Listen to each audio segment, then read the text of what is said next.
pour cette conférence organisée par le Forum économique de la Sorbonne. Notre discussion ce soir sera consacrée à la digitalisation de l'économie. Digitalisation, un mot qu'on retrouve tous les jours dans la presse économique française, surtout en ce moment. Le rebond des entreprises, la croissance, l'emploi, elle semble être la réponse à toutes les problématiques du monde économique d'aujourd'hui. Et pourtant, 15 ans après la révolution Internet, la transition des entreprises est toujours en cours et parfois même, elle n'a pas encore commencé. Alors, on va faire le point aujourd'hui avec nos trois experts. Sonia Bellit, chargée d'études économiques à la Fabrique de l'Industrie. Bonsoir. Merci d'être là. Jérémy Lamry, directeur recherche et innovation de Job Teaser. Bonsoir. Et Yvan Keller, directeur solutions chez BP2R. Bonsoir. Bonsoir. Merci à tous les trois d'être là. Avant de commencer cette discussion, je vais vous laisser peut-être vous présenter en quelques mots et nous dire quels sont selon vous les grands enjeux de cette digitalisation de notre économie. Sonia Bellit, si vous voulez commencer. Alors, d'abord, merci pour votre invitation. Alors, je suis Sonia Bellit, chef de projet à la Fabrique de l'Industrie. Donc, la Fabrique de l'Industrie, c'est un laboratoire d'idées qui traite de sujets en lien avec l'industrie. Donc, on produit des ouvrages sur différentes problématiques. Et c'est donc sous l'angle de l'industrie que je vais aborder cette question de la digitalisation. Et alors, pour moi, la digitalisation, elle a de grands apports dans le secteur industriel.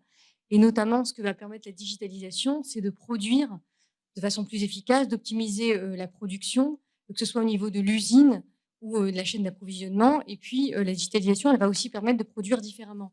Et j'aimerais parler d'une technologie qui est centrale, qui est l'IoT, l'Internet des objets, l'Internet industriel des objets. Donc, on a aussi produit un ouvrage sur ce sujet et on montre donc que cette technologie, elle est centrale parce que c'est cette technologie qui va permettre, au sein d'un site de production, de faire communiquer le monde physique dans une usine, c'est-à-dire les machines, les lignes de production, les robots, au monde virtuel que sont notamment les clouds, les logiciels, etc. Et le fait de pouvoir faire communiquer ces deux mondes, ça va permettre d'optimiser la production parce qu'en fait, les machines, elles produisent des données, elles en ont toujours produit, mais l'IoT, qui en fait consiste concrètement à placer des capteurs sur des machines, des lignes de production, ces capteurs vont collecter de la donnée et les transmettre à des plateformes d'analyse. Et ces plateformes de stockage et d'analyse, qui sont les clouds, vont les analyser. Et grâce à ça, on va comprendre le fonctionnement d'une ligne de production, la nature des pannes, la fréquence des pannes qui surviennent, les temps morts, les délais lors d'un changement de série, etc. Et de pouvoir connaître ces données, ça va permettre à une entreprise d'anticiper des événements. Et alors, notamment, il y a une grande promesse de la digitalisation dans l'industrie, c'est la maintenance prédictive. Donc, on va pouvoir prédire une panne, par exemple, et ça peut permettre de produire plus efficacement, d'avoir des lignes de production plus efficaces et surtout de baisser les coûts de maintenance.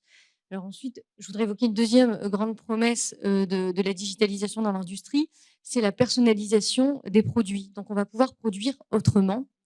Et en l'occurrence, on va pouvoir personnaliser les produits. Donc, on va pouvoir produire des lots unitaires ou des séries courtes à un coût aussi rentable que la production de masse. Parce qu'on va équiper les opérateurs de smartphones et ils vont pouvoir contrôler à distance des lignes de production, faire très rapidement des changements, des reprogrammations et donc ne pas perdre de temps entre un changement de série, entre deux séries de produits. Une troisième grande promesse de la digitalisation, c'est la traçabilité. Là aussi, grâce à des capteurs qu'on va placer sur des produits, on va pouvoir géolocaliser des produits tout au long de la chaîne logistique et de la chaîne d'approvisionnement. Donc ça répond aussi à des enjeux importants, des enjeux de transparence et de traçabilité. Et puis une dernière promesse, qui est peut-être la promesse ultime de la digitalisation, c'est la transformation des modèles d'affaires. Parce que les entreprises, en collectant ces données, elles vont pouvoir les vendre, les monétiser à d'autres entreprises. Et donc, finalement, elles vont repenser leur modèle d'affaires. Alors, un exemple connu, c'est celui des constructeurs automobiles, puisque les voitures, elles sont bardées de capteurs aujourd'hui. Donc, elles vont collecter des données à la fois sur le véhicule, mais aussi sur l'environnement qui entoure le véhicule. Et ces données-là, elles peuvent être utiles pour des villes, pour des municipalités qui vont, à partir de ces données, pouvoir optimiser le trafic, identifier les routes accidentogènes, etc. Donc voilà pour présenter les 4 grandes promesses, on va dire, de la digitalisation dans l'industrie. Jérémy Lamry. Merci. Je suis en charge chez JobTeaser de l'innovation et des affaires publiques. JobTeaser, c'est le leader européen du logiciel d'accompagnement à l'orientation et l'emploi des jeunes.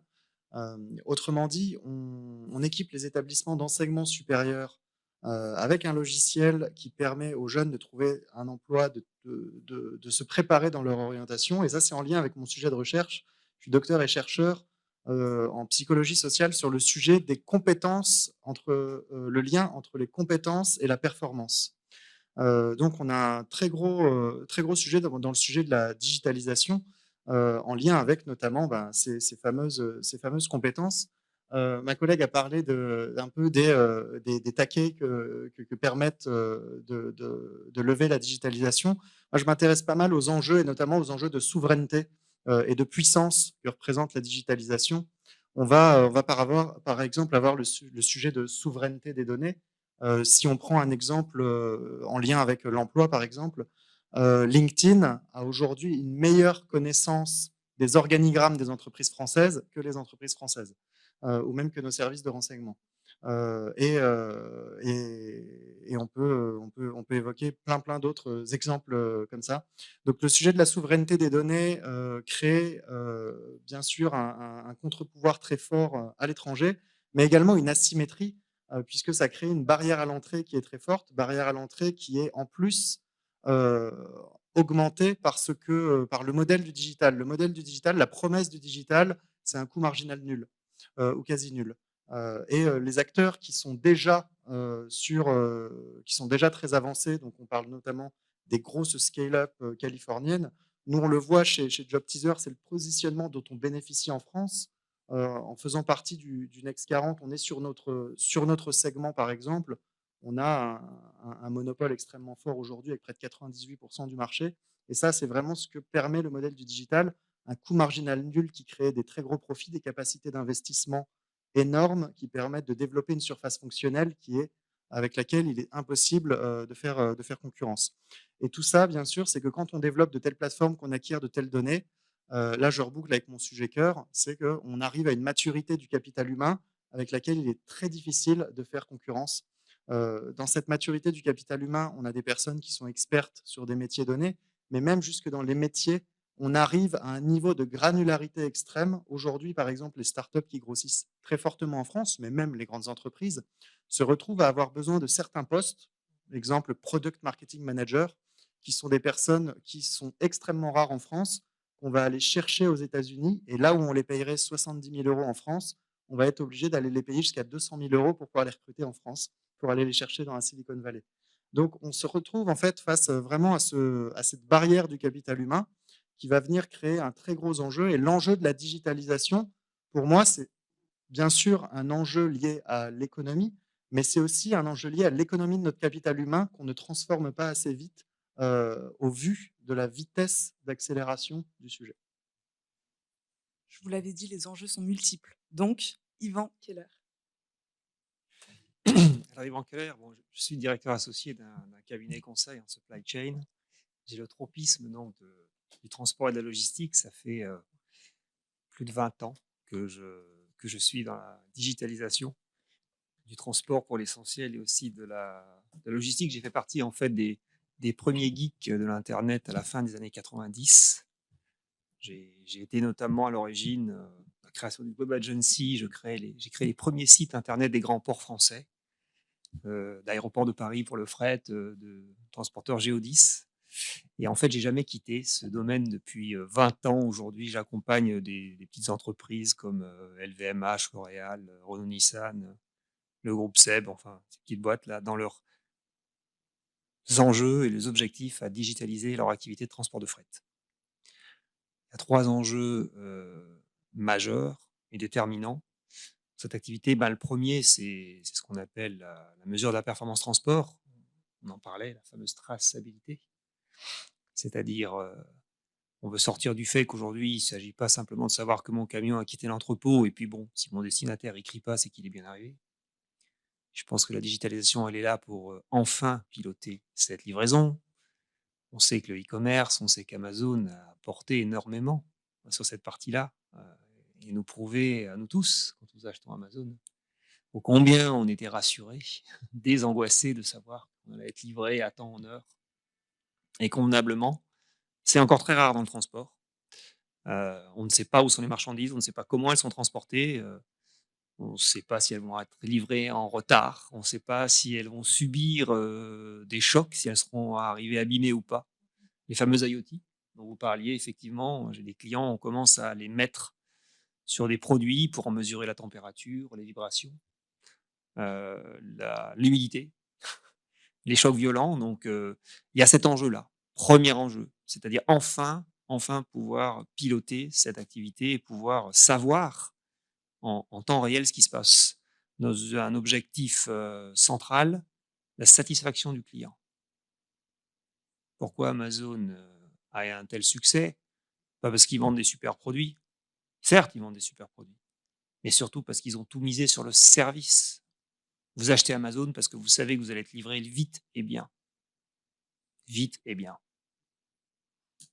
Tout le monde a fait l'expérience de plateformes e-commerce diverses et variées. Quand ils ne savent pas livrer, quand il y a des problèmes, quand ça se passe mal, comme ça met 3 jours et demi à être livré, vous y allez plus. Pas parce que le produit n'est pas bon, parce qu'ils sont en incapacité de vous livrer.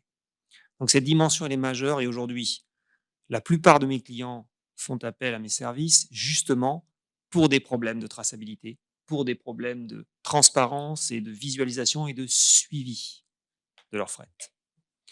Deuxième axe est historique, le deuxième enjeu, et la digitalisation est importante, mais elle existe depuis plus de 20 ans pour ça, c'est de mesurer les coûts du transport. C'est très compliqué, hein. On pense que le transport c'est simple, mais la taxation du transport c'est quelque chose d'affreux.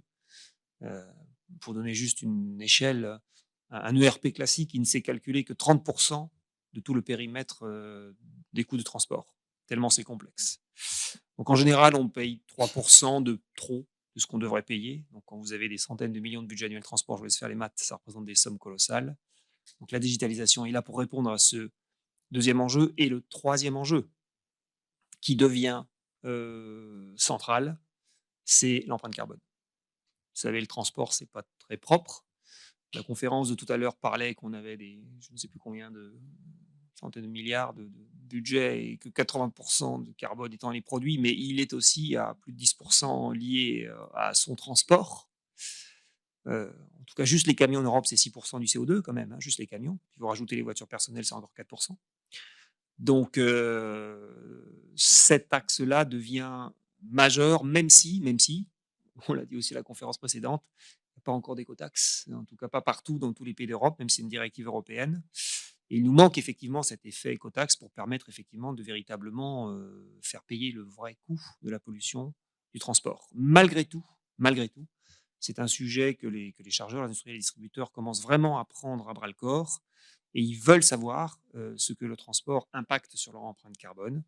Et ils sont en train d'investir en la matière, même s'il n'y a pas encore on va dire de volet financier qui les oblige à choisir les transports les moins chers. Donc voilà le triptyque. Qualité de service, mesure des prix de transport et empreinte carbone. Merci. Merci à tous les trois. Le thème de cette édition 2021 du Forum, c'est donc la crise comme accélérateur de tendance. On va donc rentrer directement dans le vif du sujet.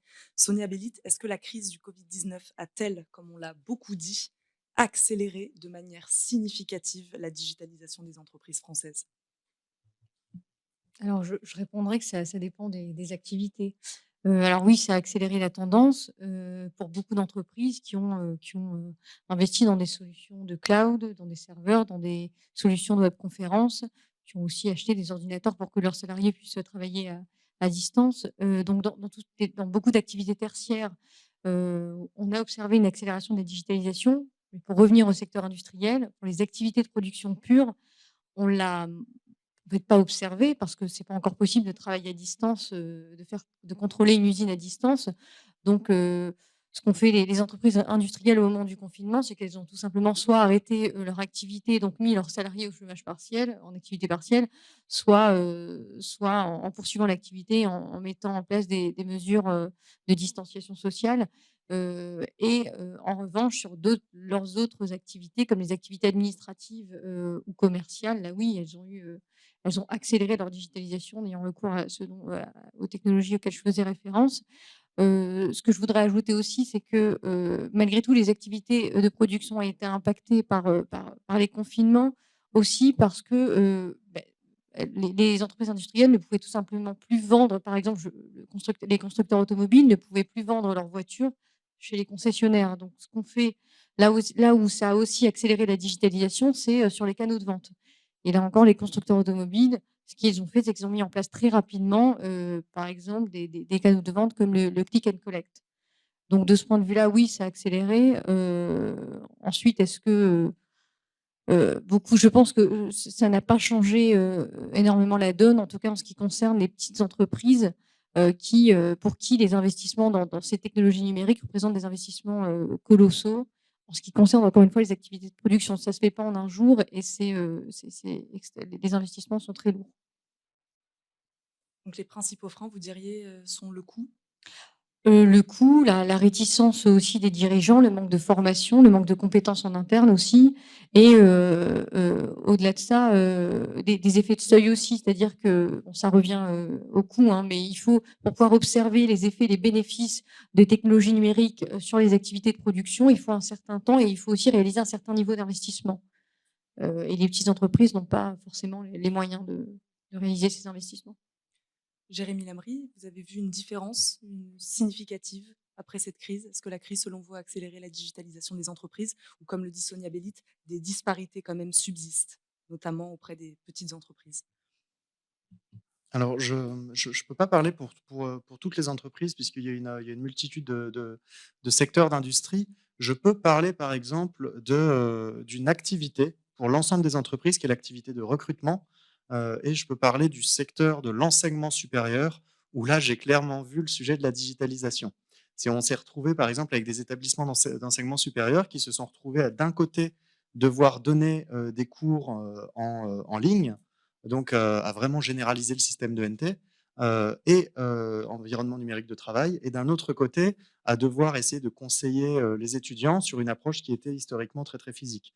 Donc là, en fait, ils n'ont pas du tout eu le choix pour pouvoir garder le contact, avec l'étudiant. Il a fallu se digitaliser. Ça a été extrêmement rapide, extrêmement, violent aussi, extrêmement inégal. J'ai vu la différence, entre la capacité de digitalisation de HEC et la capacité, de digitalisation de l'université de Bourgogne, par exemple. On voit vraiment, enfin, on est logé à des enseignes extrêmement différentes, des capacités d'investissement qui sont également, extrêmement différentes et côté entreprise, sur le volet recrutement, c'est là qu'il y a eu des choses assez intéressantes parce qu'en fait, on s'est retrouvé avec, beaucoup de solutions innovantes, d'entretien vidéo, des choses comme ça, qui étaient avant considéré un peu comme une mode, parce que les recruteurs voulaient du présentiel, tout ça. Et là, on a une transformation des usages où on s'est vraiment rendu compte qu'on avait des recruteurs qui étaient contre le digital et qui aujourd'hui, un an plus tard, en fait, ne se verraient plus faire sans. Donc, au-delà de la digitalisation, moi, je pense que ce qui était important, c'est-à-dire que cette capacité de digitalisation, elle était là avant, mais comme toujours, et notamment dans un pays comme la France, c'est surtout la résistance face aux nouveaux usages qui est très forte.